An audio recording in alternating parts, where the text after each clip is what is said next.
কেবলার দিকে মলমূত্র ত্যাগের বিধান কি? কেবলার দিকে পেশাব এবং পায়খানা করা এটা নিষিদ্ধ, হাদিসে নিষেধ রয়েছে। অতএব কেবলার দিকে মলত্যাগ করা, পেশাব ত্যাগ করা সেটা উন্মুক্ত জায়গায় যেমন নিষিদ্ধ, টয়লেটের ভিতরেও নিষিদ্ধ।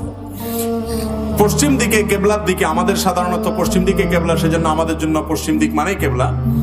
পৃথিবীর যে সমস্ত প্রান্তের মানুষের জন্য কেবলা যেদিকে, তাদের জন্য সেটি প্রযোজ্য হবে। অতএব আমরা পশ্চিম দিক না বলে কেবলার দিক বলি। কেবলার দিকে ফিরে বসে পেশাব করা কিংবা মলত্যাগ করা এটা যেমন নিষিদ্ধ, কেবলার দিকে থুতু ফেলাটাও নিষিদ্ধ। থুতু ফেললে নিচের দিকে ফেলবেন, অথবা সবচেয়ে উত্তম বাম পাশে ফেলবেন বা অন্য কোনো দিকে ফেলবেন, কিন্তু কেবলার দিকে ফেলবেন না। যদি কেবলার দিকে ফেলেন তাহলে সেক্ষেত্রে গুনাহ হবে।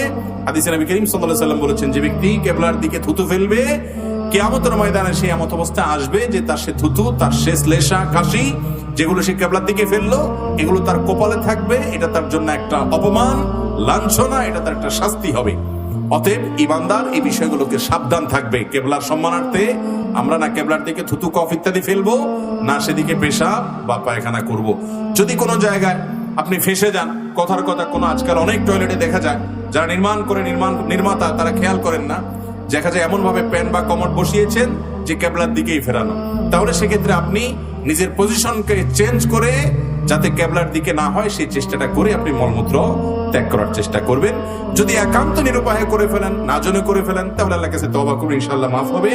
এটার কারণে যে বড় কোনো কাবিরা গুনাহ হবে ব্যাপারটা সেরকম নয়। আচ্ছা, এরপরে প্রশ্ন হলো, মানুষ নামাজ পড়তে চায় না, কিয়ামতে তাদের কি অবস্থা হবে? নারীরা নামাজ পড়তে চায় না, তাদের কি অবস্থা হবে কিয়ামতের দিন? ভাই, বেনামাজি যারা হবে এই লোকগুলো আমাদের এই সমাজে, বিশেষ করে বেনামাজিদের আবার একটু ওই যে চোরের মায়ের বড় গলার মতো একটু, এরা দেখবেন জোর দিয়া বলে নামাজ না পড়লে কি হয়েছে, ইমান আছে।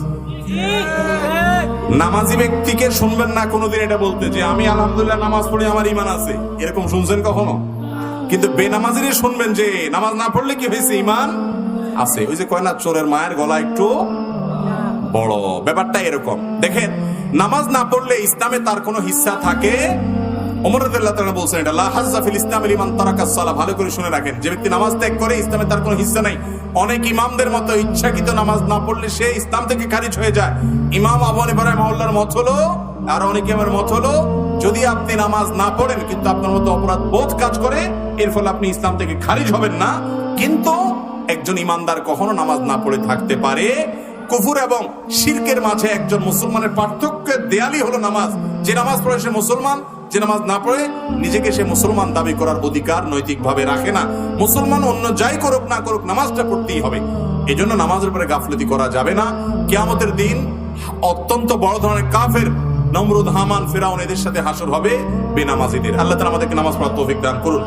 মসজিদে চেয়ারে বসে নামাজ সম্বন্ধে আপনার মূল্যবান বক্তব্য আশা করছি। প্রায় সব জায়গাতে এই একই প্রশ্ন অনেক বেশি পরিমাণে আসে যে চেয়ারে বসে নামাজ পড়া জায়েজ আছে কিনা।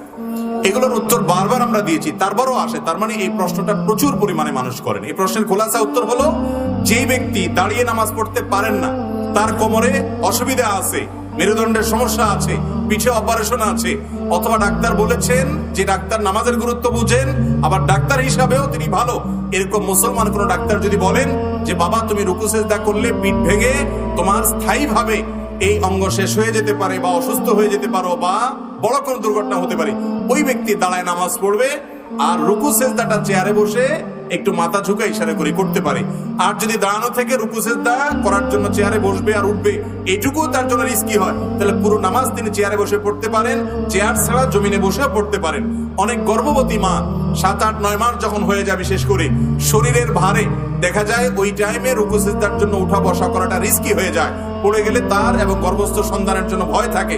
যদি সেই রকম পর্যায়ের হয়, তিনিও চেয়ারে বসে অথবা জমিনে বসে নামাজ পড়তে পারবেন। কিন্তু সামান্য একটু শরীর খারাপ লাগছে, হালকা একটু ভালো লাগছে না, অথবা একটু অসুবিধা হচ্ছে, কষ্ট হবে, শরীরটা আজকে দুর্বল লাগছে, ম্যাজ ম্যাজ করছে, আর তখন টান দিয়া চেয়ারে বসে ফরজ নামাজ পড়া শুরু করলেন, তাতে নামাজ হবে? অনেক লোক আছে গাছে উঠে দুনিয়ার সব করে বেড়ায়, কিন্তু মসজিদে আসলে প্লাস্টিকের চেয়ারটা টান দিয়ে বসে উনি সাহেব সেজে যায়। এরকম সাহেব সেজে নামাজ পড়লে সে নামাজ কবুল হবে না। সামর্থ্যবান ব্যক্তি অবশ্যই রুকু সিজদা করতে হবে। আজকাল মসজিদগুলোতে যে পরিমাণ চেয়ার থাকে, আমি সব জায়গায় বলি, এটা কি মসজিদ নাকি আকিজ প্লাস্টিক স্টোর বোঝা মুশকিল।